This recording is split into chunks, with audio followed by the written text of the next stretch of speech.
إن الحمد لله نحمده حمدا كثيرا طيبا كما يستحق كل محامد. هو الذي أرسل رسوله بالهدى ودين الحق وبلغ الرسالة وأدى الأمانة ونصح الأمة وجاهد في الحق جهاده وترك الأمة على البيضاء ليلها كنهارها ولا يزيغ عنها إلا هالك.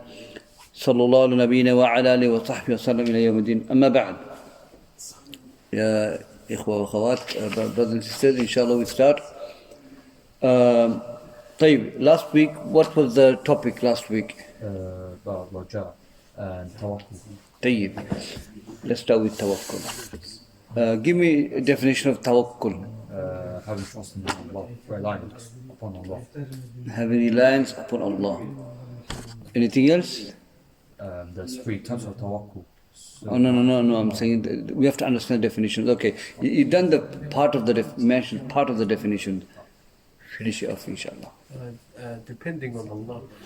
Okay, depending, i'timad, yes, tawakkul, i'timad, to depend on Allah Azza wa Jal. So sit at home and don't memorize the Quran and trust Allah, memorize. You have to take the means. That's the important thing. The Ahl Sunnah, Ahl Hadith, they say that when we put trust in Allah Azza wa Jal, you have to take the mean. Who remember the ayah? Ya ayyuhalladhina amanu khudhu Hidrakum, isn't it? Although you believe, take your hidra. Hidra means take your precautions, take your means. Take the asbab. Don't just put trust in Allah. Allah teaches us to take the means. Prophet took mean in his jihad. He didn't just sit at home and just put trust in Allah Azza wa Jalla. So we have to take means. So tawakkul is هو اعتماد على الله بأخذ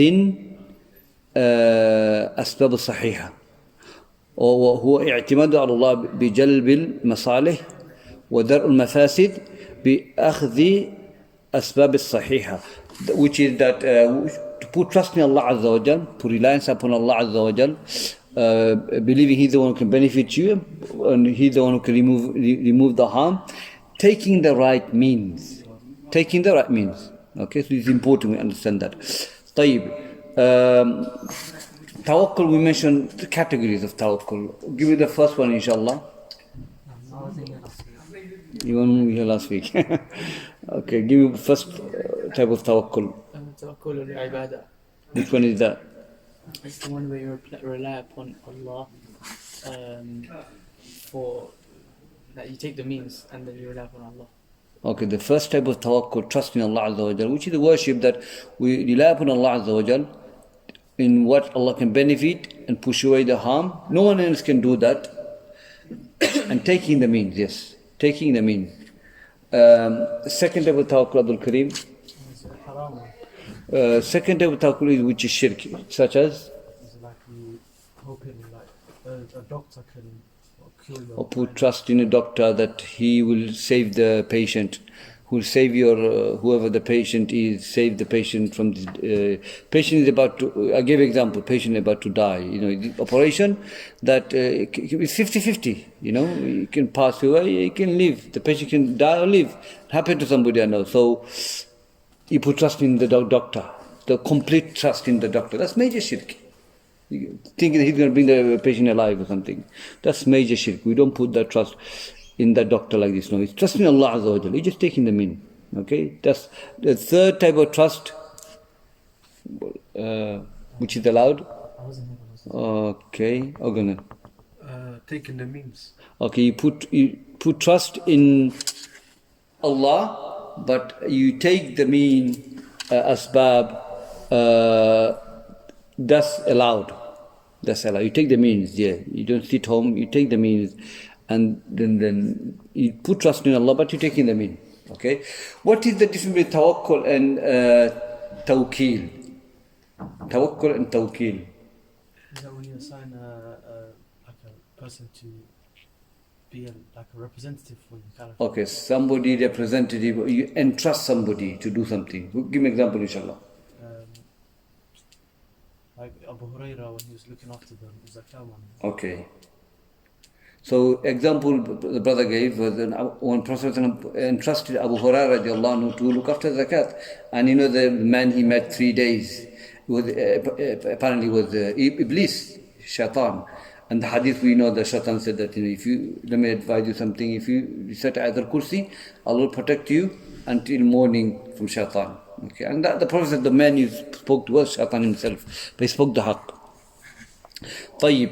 So these are the level of tawakkul, and tawakkul is to entrust somebody. The Prophet did, and Prophet did entrust Ali as well. So this is nothing wrong with that. For example, you go to masjid, yeah, you're director of the masjid, you entrust somebody to look after the masjid in the evening, so no one breaks in or something like that. You're a security guard, CCTV. Okay, you stay there until Fajr, then we put somebody else. So this is entrusting. That's nothing wrong with that. Raja. Next one is one of the. So tawakkul, is the worship of the heart or worship of the limbs? Worship of Worship of the heart. Okay. Raja, you want here. Raja, with the worship of the heart or worship of the limbs? Worship of the heart. Heart, mashallah. What is Raja, akhi? Having hope in Allah, okay.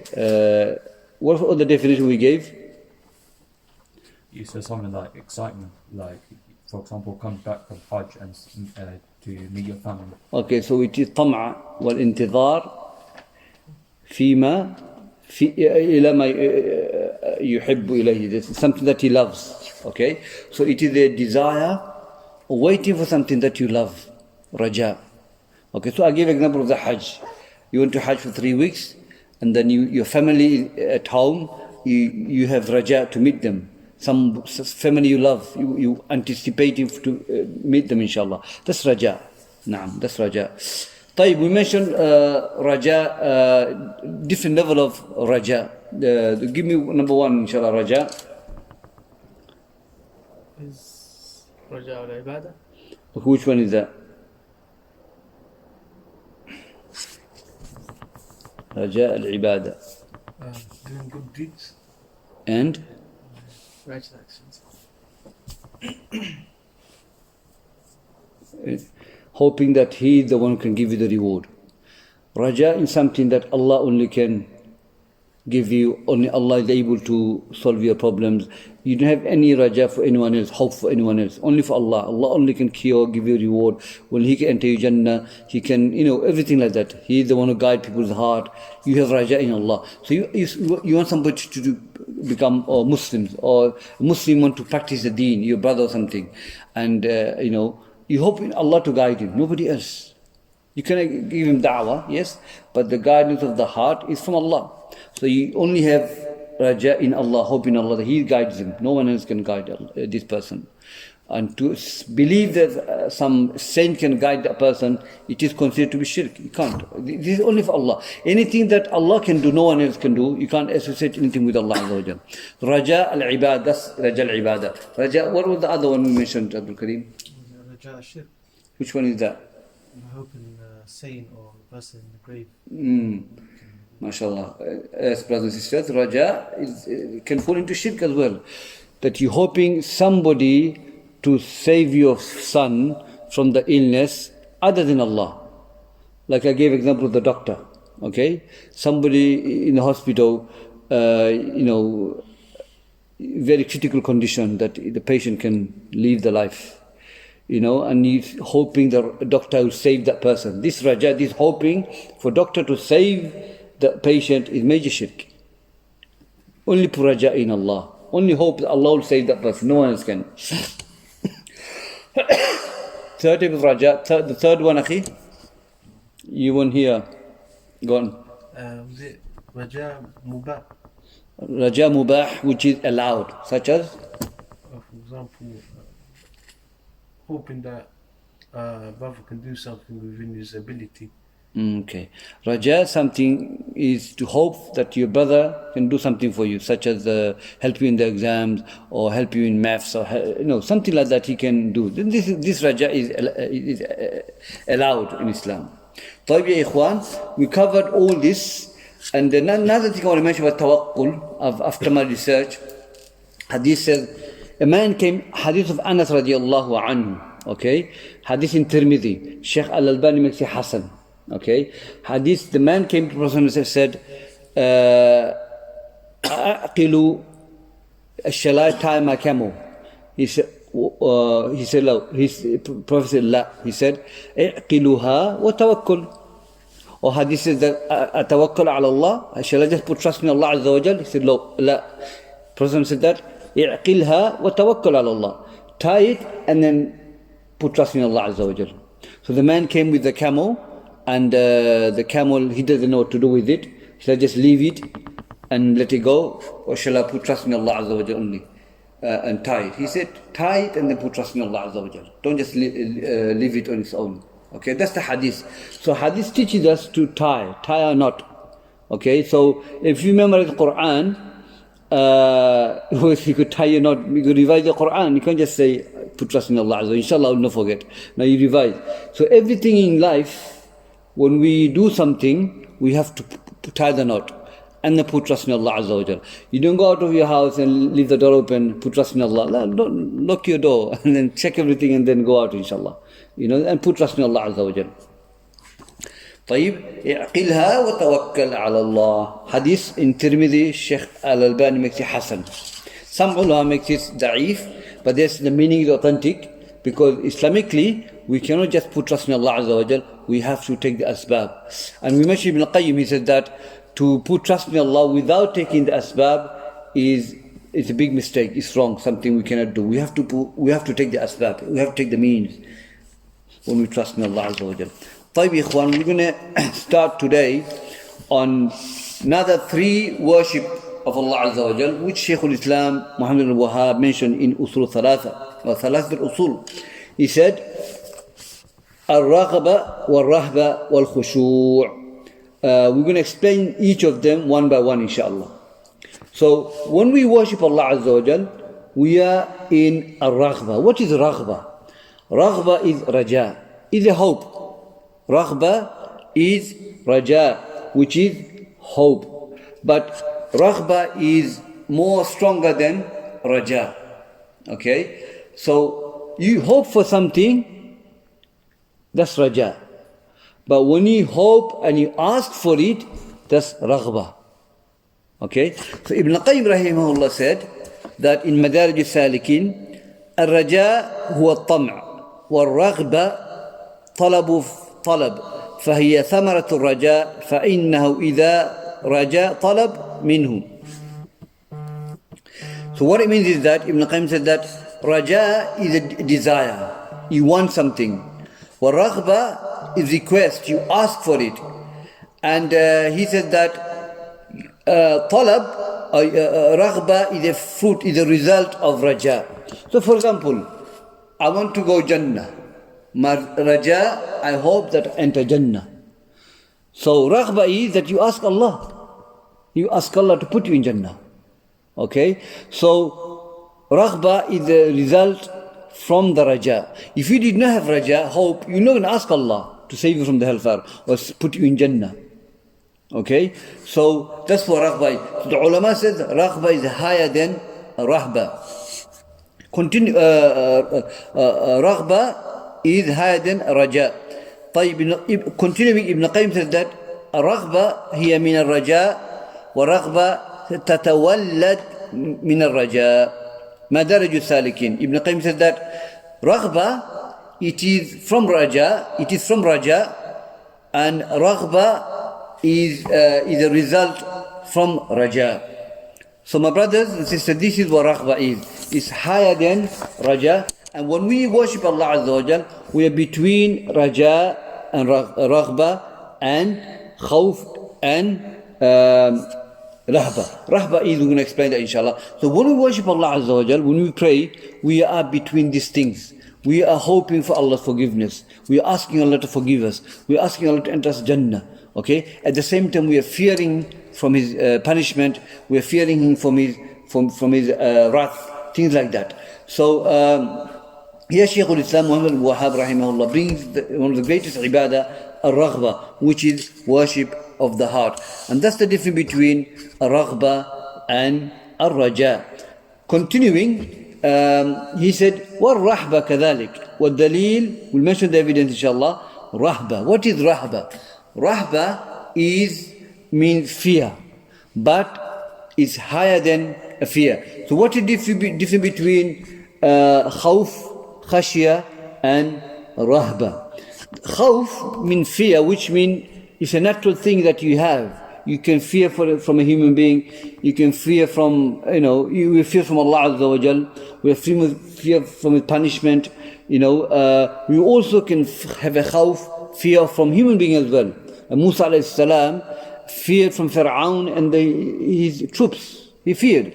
So khawf can come from in a form of natural fear, something natural. You have it for Allah and other than Allah Azza wa Jal. That's khawf. Okay? Khashya is higher than that. Khashya is which based on knowledge of Allah Azza wa Jal.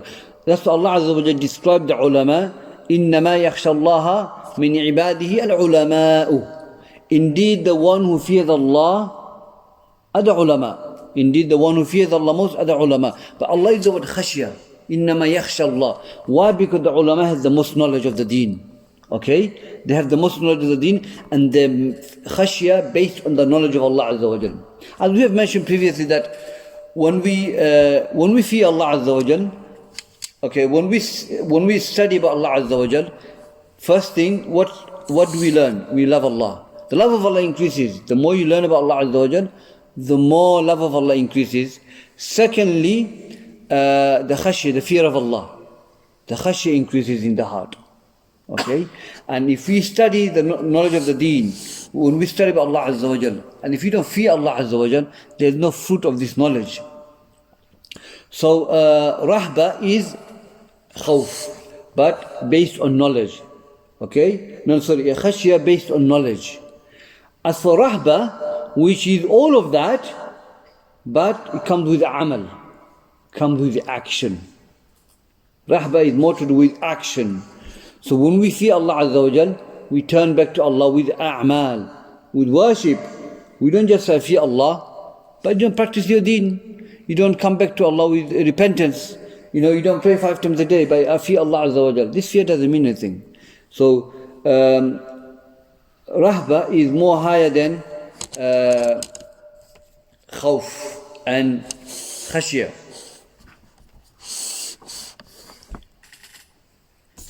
طيب إخوان.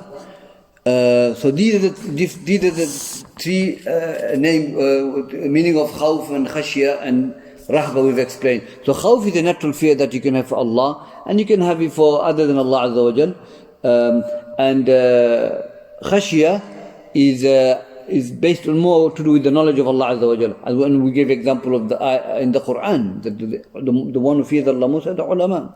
The one who has most khashya with Allah is ulama, because the ulama has the knowledge of the deen. And the rahba is fear, but the associate with actions. You have to act. You have to come back to Allah in worship. Okay? That's more to do with rahba. So, raghba wa rahba wal khushu'. Now, here khushu' is humility. So when we stand in front of Allah Azza wa Jal, okay, we have to have khushu'. And Allah described the believers in Surah Al-Mu'minun, that the one that stand in front of Allah Azza wa Jal in worship, in salah, they stand with khushu'. They stand with khushu' of Allah Azza wa Jal. What is khushu'? Now, in Surah Al-Mu'minun, Allah described the believers. And one of the things Allah described is that Allah said, الَّذِينَ هُمْ فِي صَلَاتِهِمْ خَاشِعُونَ. That the believers, when they stand in front of Allah, they're khashih, they're humility, they're humble. And some of the Salaf, they mentioned that this khushu' here we're talking about is, Imam al-Qatada said, khaifun. They stand in front of Allah with fear. They fear of Allah Azza wa Jal. Some of the Salaf, the Mujahid, Ali radiallahu anhu and others, that لا يلتفت إلى يمين ولا شمال. The khashia is the one does not turn he doesn't look on his right or left. His eyes on the salah, where he's going to make sajda. Okay? يغض البصر. Okay, he looks down to the place where he makes sajda. He doesn't look left or right. Okay? Such person is khashia fi salah. Like the Salaf would say that, there was a story, Ibn al-Qayyim mentions that there was a man praying and he was moving his hand. He's doing, and they said that only if he had a khushu' he would not do this. So the ulama said one of the signs of khashia is that he doesn't move. He doesn't turn left or right. Okay? And Ibn al-Qayyim talks about khushu' two types. Khushu' al-qalbiyya, khushu' al-badaniyya. He says, this book is in English now. The true dimension of prayer. Have you heard this? It's in there, he mentions it. Khushu', two types. Khushu' qalbiyya wal badaniyya. So qalbiyya badaniyya is that in the heart, he's khushu'. That every time, when he's reading the surah from the Quran, his heart is submissive to Allah. He's understanding what he's saying. His mind in the salah. Okay? And he's physically is also in the salah. So both he has it. And Ibn al-Qayyim talks about the people in the salah 5 types. Okay? So one of them is that they pray and they're khushu' in the heart and in the limbs. Okay? The heart and the limbs. As much as they're concentrating in the salah in their heart, they're physically also. The hand is not going everywhere. No looking around. The worst thing, you can look up. Some Sahabas did. They were told not to do that. Okay, so a Sahabi did that. So we cannot look left or right. We have to look where the sajda are going to be done. Okay, and that's sign of khushu'. Okay, if you look at some of the Salaf, their khushu' in the salah. One of the examples I'm going to give you, first example for Ali. We know the story behind this. Ali radiallahu anhu had an arrow on his leg.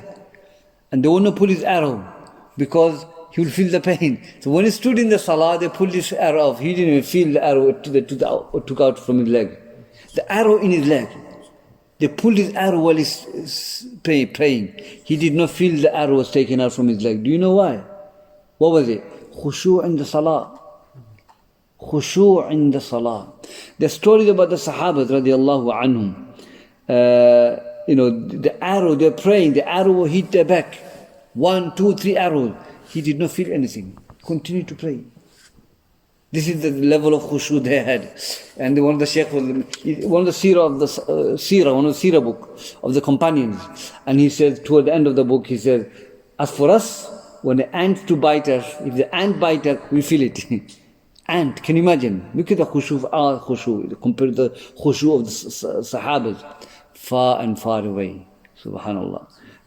Which is true. Even if he itches us, praying, we don't have the khushu'. But yes, we have to try our best to get the khushu'. So khashi'un fi salah, they are the one la yaltafitun ila al-yamin wala shimal. Those who, the khashi'un, true khashi'un in the salah, they don't look left or right. The mind set is there. And their khushu' in the physically and in the heart. Someone can pray, his khushu' in the heart, but his hand is everywhere. He's not really someone can be praying, he think he's got khushu', but his mind is somewhere else. So, when you stand in the prayer, many things comes in your mind. But hadith said that, shaitan whispers to disturb your salah. Tayyib. The shaitan does come. When Aisha asked Prophet ﷺ, it happens to her. So Prophet said, the Iblis comes, he'll make iltibas. He wants to confuse you in your salah, he wants to distract you in your salah. He does that. But we have to try and concentrate in our salah. So khushu' is the one who stands in the salah, try to concentrate as much as he can. In the Quran, so Shaykhul-Islam Muhammad ibn Abdul-Wahhab rahimahullah, now he brings the evidence in the Quran now. He's not just saying top of his head, he's bringing the evidence now. He said that إِنَّهُمْ كَانُوا يُسَارِعُونَ فِي خَيْرَاتٍ وَيَدْعُونَنَا رَغَبًا وَرَهَبًا وَكَانُوا لَنَا خَاشِعِينَ. Okay? That indeed there are either Anbiya, the prophets, they hasten to do good. And we can apply this any good that we should do. Any good we're trying to do, implement in our life, we should try hasten it, inshallah. إِنَّهُمْ كَانُوا يُسَارِعُونَ فِي الْخَيْرَاتِ In good they hasten. وَيَدْعُونَنَا And they invoke us. And this dua here, dua al-mas'ala and dua al-ibadah. We covered this, okay? Dua for your need and dua which is the worship. Include both of them. Okay? So when you invoke us, okay, well, when they invoke us, they invoke Allah Azza wa Jal, when they make dua to Allah Azza wa Jal, they make dua to Allah Azza wa Jal in raghaba, okay, or raghba, which mean in heavy raja, heavy desire, a lot of desire they have to meet Allah, okay. They have desires, raja, they have the heavy raja in the salah. Okay, when they make dua to Allah Azza wa Jal. And that could be salah. Salah is form of dua. Okay? وَرَهَبَوا At the same time, they have raghba, they have rahba as well. Fear at the same time. And this is something that we should try and practice, inshallah, when we stand in the salah. To have raghba and rahba. And the fear at the same time. Fearing his punishment. Fearing his wrath. Okay? If you read some of the seerah of the Salaf, I mean, subhanallah, they will read some of the verses of the Quran that talks about the hellfire. They die straight away in the salah out of fear of Allah. The amount of rahbah, the fear they had in their heart for Allah Azza wa Jal, they die. Subhanallah, it's something that praiseworthy, yes. So Allah is saying that when the Prophet, they invoke Allah, or they worship Allah, they pray salah, whatever, they call on me, okay, in form of raghba and rahba, in hope, having hope in Allah Azza wa Jal, and having fear of Allah Azza wa Jal at the same time. وَكَانُوا لَنَا خَاشِعِينَ And they are khashi'een to us. The khashi'een, they're humble, they have humility, they glorify Allah Azza wa Jal. And one of the ayah in the Quran, I'm going to mention now inshallah, Allah gives example of khashi'a, Allah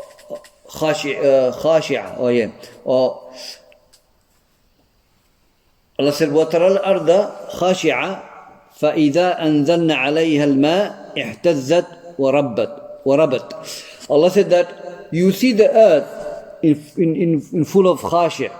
Okay? So the ulama explain this earth we're talking about in the form of khashiyah. How is it khashiyah?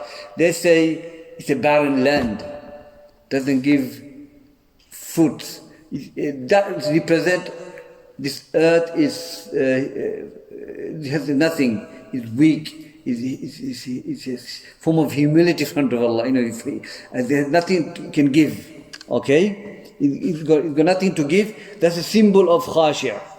When Allah sent down the rain, ihtazat wa rabat. Meaning, ihtazat means it start moving, growing. The fruits start coming out.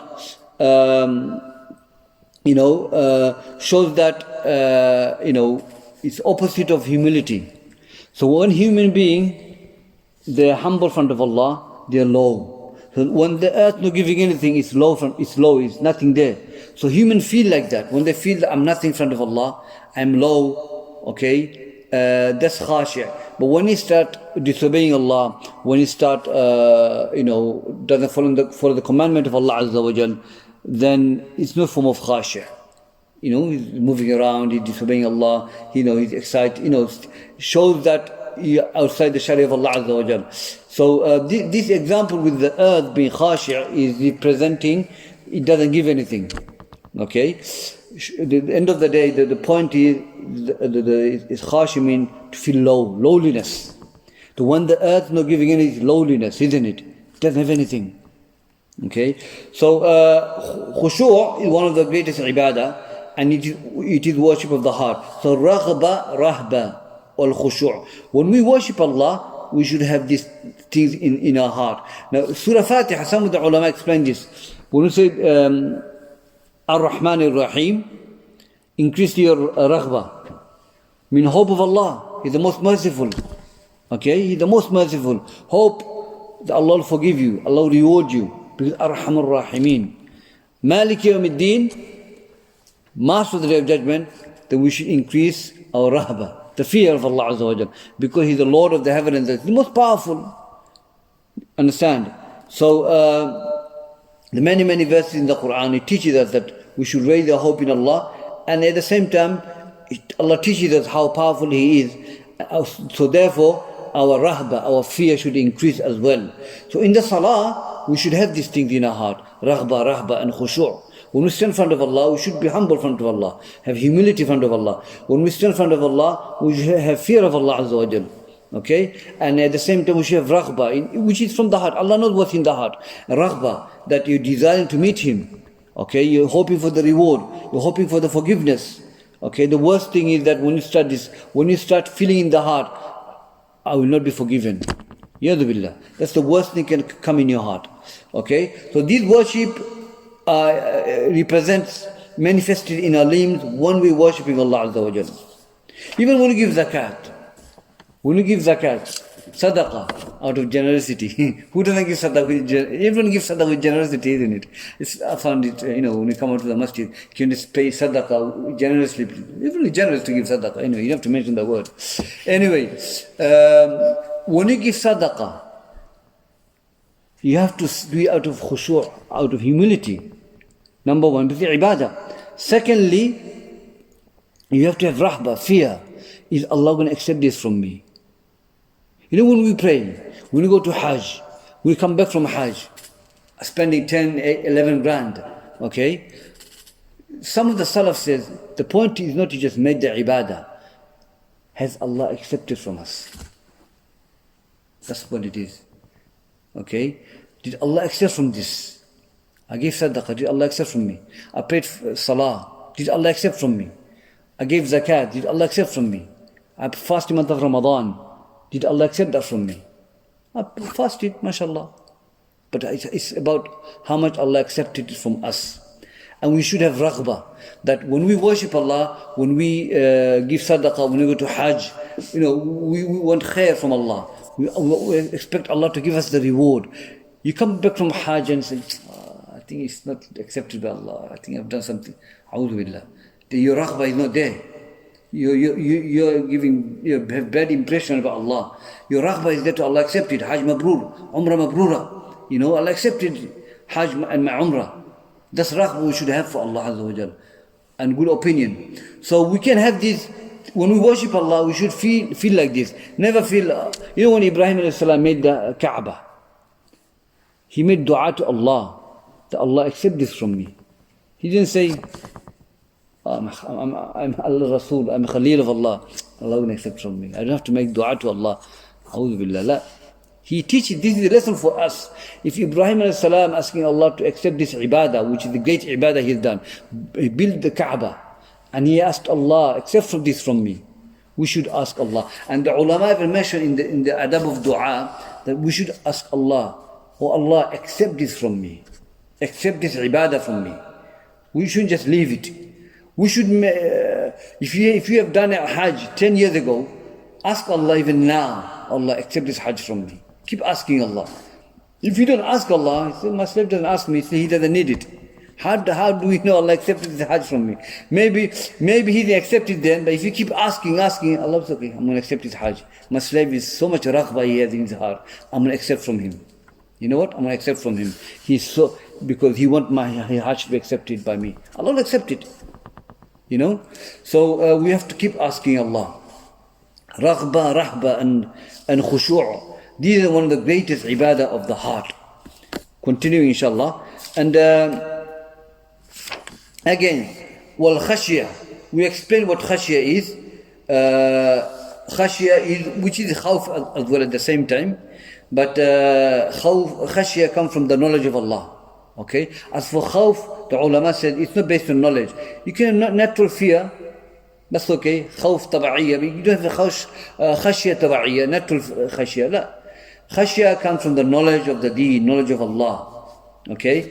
One of the imam, great imam, his name is Imam al-Waadi'i. Imam al-Waadi'i, great imam, a lady is to come to his house and she will clean the house. Okay? And she will clean everything and then she will go to the mat. And the mat is wet. And she will say to Imam al-Awza'i's wife, why is this baby urinated there or something? Why is he wet every time I come here? And the wife says to her, it is Imam al-Awza'i's, what do you call, tears. When he does Qiyamul Layl, the tears fall on the mat out of fear of Allah. And he makes the mat wet. Subhanallah. This is the fear that he had, Imam al-Awza'i. So this is because of khashiyah of Allah that he had. And if you look at the Salaf, they would weep, and they would weep out of fear of Allah. So khashiyah is based on the knowledge, not based on anything else. And the dalil for khashiyah, Allah says in the Quran, فَلَا تَخْشَوْهُمْ وَخْشَوْنِي. Do not fear them, fear me. So here, فَلَا تَخْشَوْهُمْ is khashiyah. Allah is a prohibition there. You shouldn't fear anyone except Allah Azza wa Jal. وَخْشَوْنِي, command. It's a command from Allah. Fear me. The command, we mentioned two things, isn't it? If Allah commands something, it becomes wajib. And secondly, if Allah commands something, it becomes the ibadah. Because Allah will not command you to do something except if it's a worship. Okay? So therefore, our khashiyah should be for Allah. Our fear should be for Allah Azza wa Jalla. But we covered khawf, the natural fear is there. Nothing wrong with that. Naturally we can have fear. Nothing wrong with that, inshallah. But if you have the fear of Allah, they're all based on taqwa of Allah. The more knowledge of Allah you have, anything in the dunya will look minute for you, and you're going to fear it. So, khashiyah, and that's the dalil we gave, alhamdulillah. Tayyib, inshallah. The next one we're going to cover now, my brothers, it is al-inaba. It is al-inaba.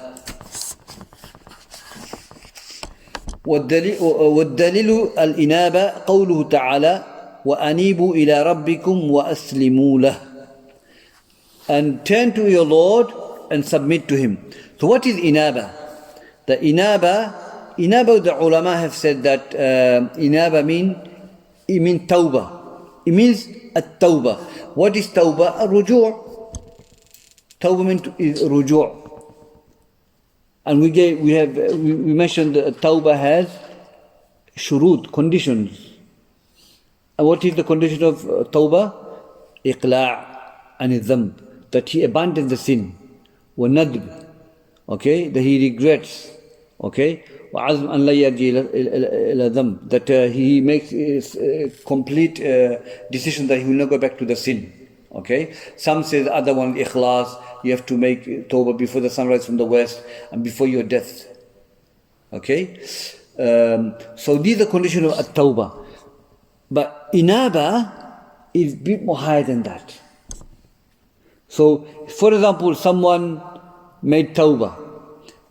He felt guilty. He left the sin of alcohol, drinking alcohol, and he decided he will not go back to it again. That's his tawbah. He made the tawbah. Khalas. But inaba is all that and top of that. And that is a'mal, action. So when you turn away from the sin, fulfilling all the conditions of tawbah, then you turn back to Allah in worship.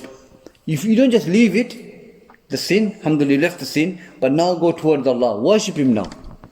Like for example, you went to Hajj and you made tawbah from all your sins in Yawm al-Arafah. You come back, you're back to normal again. Okay, you left all the sins, but you came back, you left all the sins, yes, but you're not worshipping Allah anymore.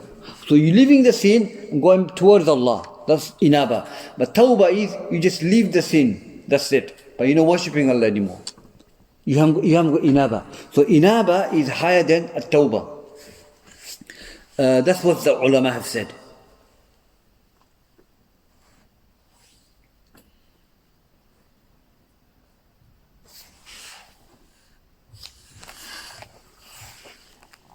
So here, inaba, ulama says, inaba al-uluhiyya, which is, I've just mentioned to you brothers, is the inaba, turning back to Allah with worship of Allah, with love, submission, humility, and all that, fear and hope, all that. There. So here Allah said, وَأَنِيبُوا إِلَى رَبِّكُمْ, turn to your Lord, the answer, وَأَسْلِمُوا لَهُ, and submit to Him. That's inaba. Okay, you have submit to Allah Azza wa Jal. You repent from everything and then you turn to worship of Allah Azza wa Jal.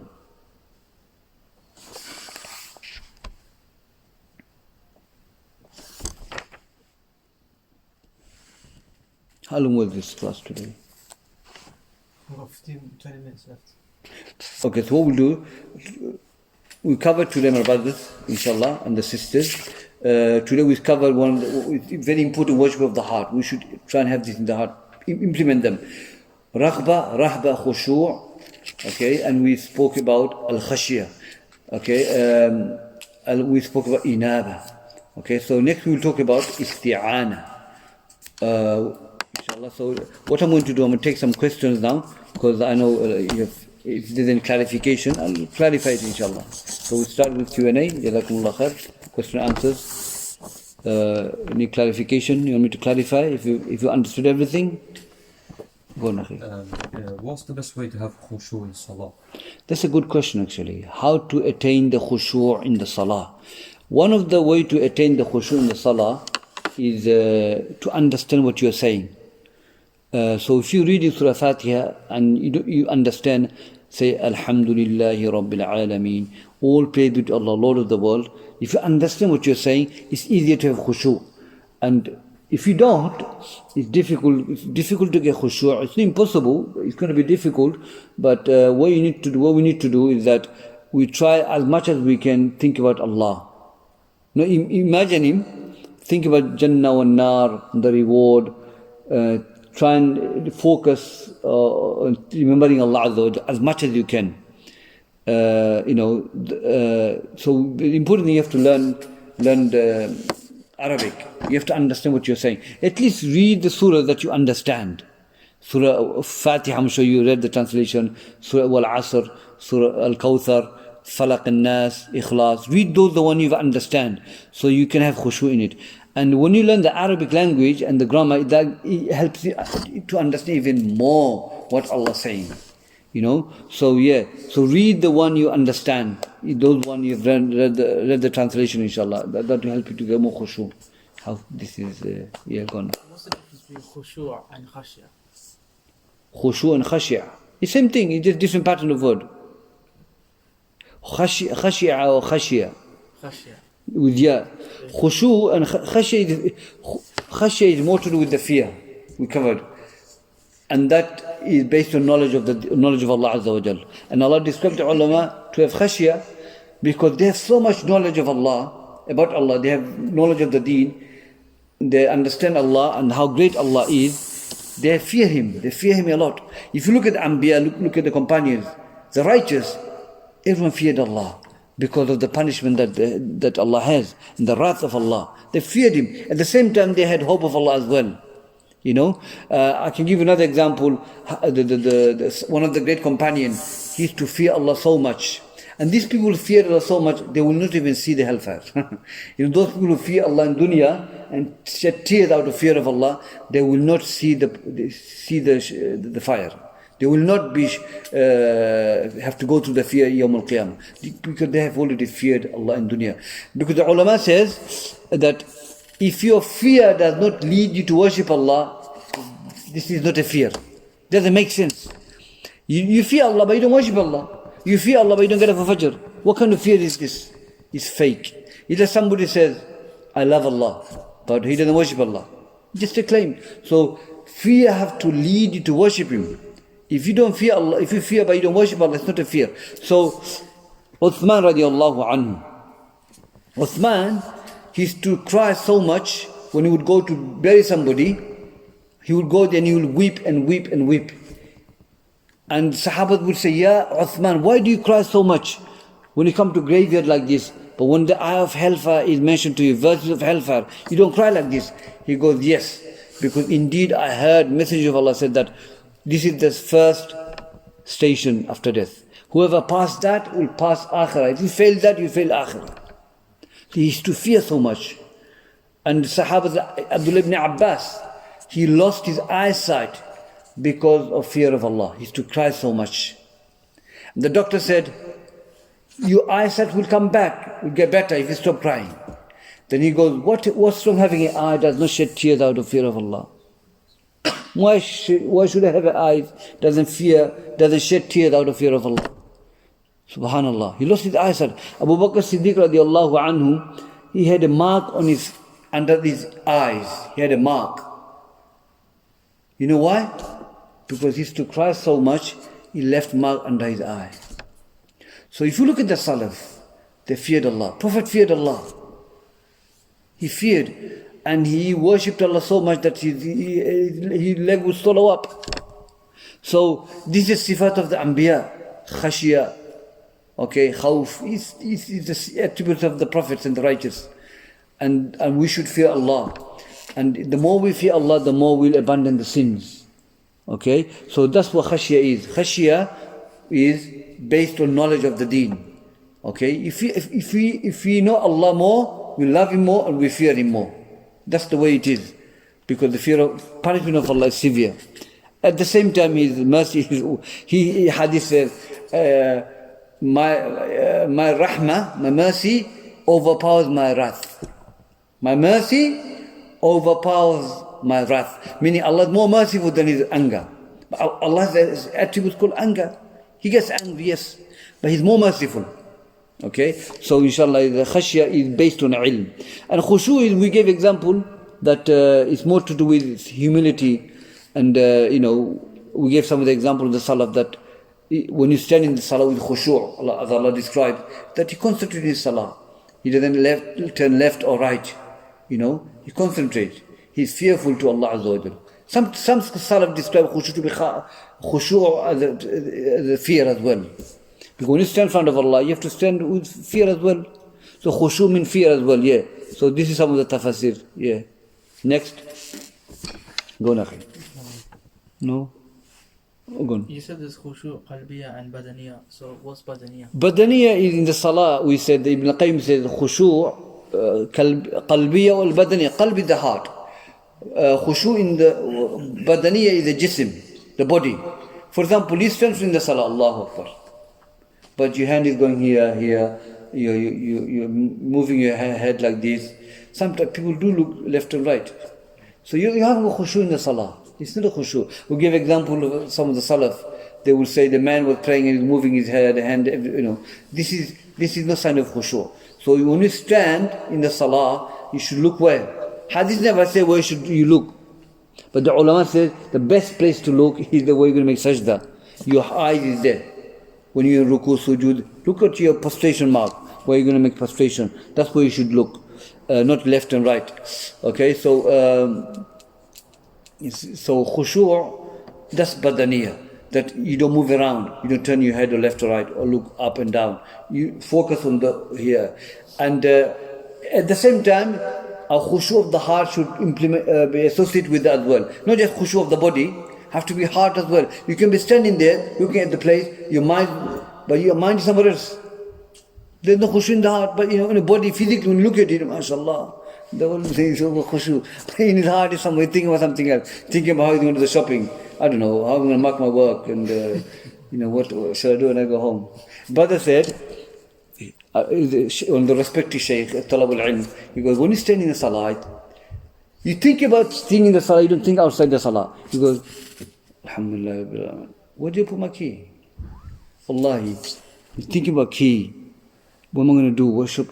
Subhanallah, you don't even think outside the salah. That's what Aisha said to Rasulullah. Rasulullah said, this Iblis comes to you to distract you. Who thinks about key in the prayer? But Shaitan is making you to think. Just distracting you to. He wants to, as much as he can. If he can distract you, he'll do it. He knows he can't make sajda to idols. He knows he can't make you worship other than Allah. But he's going to try and distract you in salah. He's a pain in the head. And or he's going to try and create showing off in your heart. This is one of the worst things he's going to try and make you do. Change your intention. Okay? Let me make intention for other than Allah. Let's see if I can do that. I can't make sajda to the Shaykh, but I'm change his intention so people can praise him. That's what subhanallah, it's hard. One of the great Imams, Sufyan al-Thawri, said that the greatest thing we have to fight against is showing off, riya. So it comes in the heart. and he's there to, A'udhu Billah. We say A'udhu Billah, but he's going to be there. Iblis, you think you're going to push him away? Don't come back to me again the rest of my life. No, he's going to come to you. He's going to nag you. He's going to, until you die, he's going to be coming from left, front, right, back and front, everywhere. He's going to come to you to distract you. So we have to, Allah knows that. So, but we have to try and our best to have khushu in the salah as much as we can. According to our taqwa. Allah's not going to say, oh, you're khushu like Abu Bakr Siddiq. I'm going to punish you now. No, Allah will never do that. We try our best to have khushu as much as we can. And the best way is to know the language, know what you're saying. Read the translation of Surah Fatiha, I'm sure you know it. And all the other surahs, learn the translations. At least when you read, you know what you're saying. That's the way, inshallah. So khushu is here. That's the badaniya qalba. Is clear? Yeah? So both, we have to have the both khushu. Khushu of the heart, khushu of the limbs, yeah. You have to close your eyes in salah. You have to close your eyes in salah. That's a good question as well. Can you close your eyes in the salah? No, you can't. It's not from the Sunnah of the Prophet ﷺ. But Ibn Qayyim says that if you bring the khushu', then you can close your eyes. It's not, he has no evidence. This is his istidlal. This is Ibn Qayyim's deriving his understanding. He said, if closing your eyes is going to bring your khushu' in the salah, then do so. Because the benefit is greater. Okay? But the Salaf said, this is the Sunnah of the Prophet. The Prophet never closed his eyes. But sometimes, when you stand in the salah, the carpet is so shiny, it does distract you, isn't it? So it's not from Sunnah, but you can do it if they're going to get you khushu'. Does it get you khushu'? Then do it. Because if closing your eyes gets you more khushu' than opening your eyes, then close it. Because the maslahah is greater. Okay, but it's not sunnah. Try not to get the habit. Try do it without closing your eyes, much as, then inshallah you get used to it. Because you imagine you do it every time, then it's like it's part of the sunnah or something. No, it's not from the sunnah. Prophet would never close his eyes in the prayer. But that's what Ibn Qayyim says anyway. Okay. Does that include you in the sajda as well? Yeah. But can you imagine praying whole salah without closing your eyes? No one says nullify the salah. It doesn't nullify your salah. But, to do it every time, it's become a habit. So try not to close it.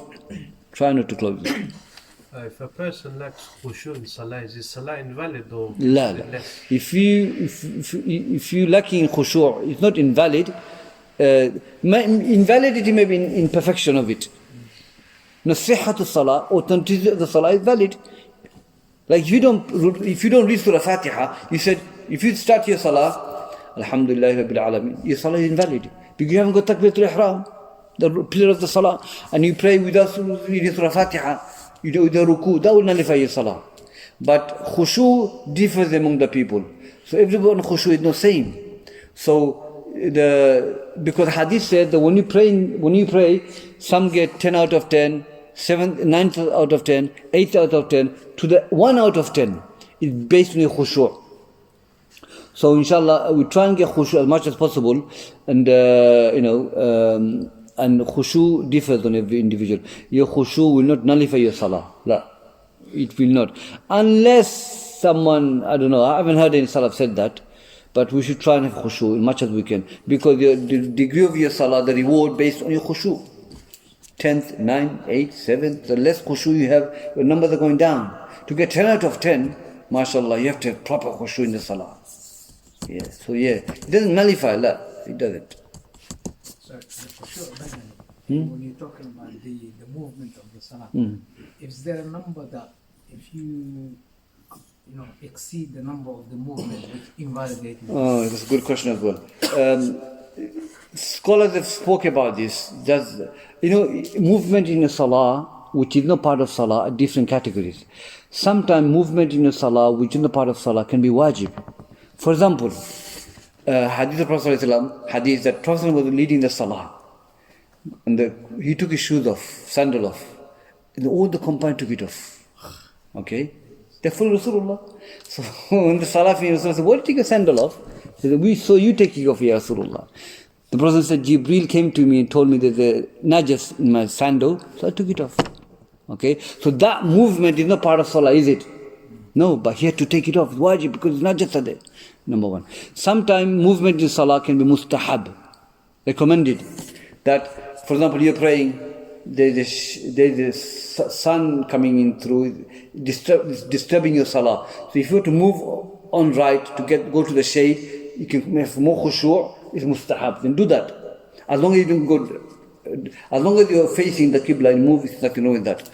Sometimes khushu' can, sometimes movement which is not part of the salah can be makruh, dislike. So the brother said, movement. There's no hadith says how many movement will nullify salah. Nothing much in the hadith. If it's too much, then that's a can nullify salah.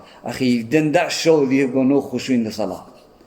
If you're going to do movement like that, it doesn't mention bidabt, how many movement, but if you're moving so much, that can nullify.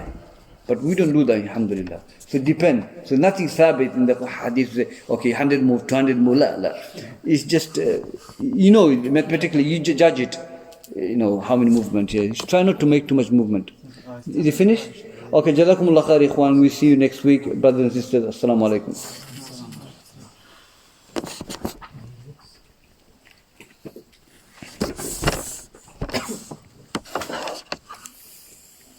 Okay. Yeah, alhamdulillah.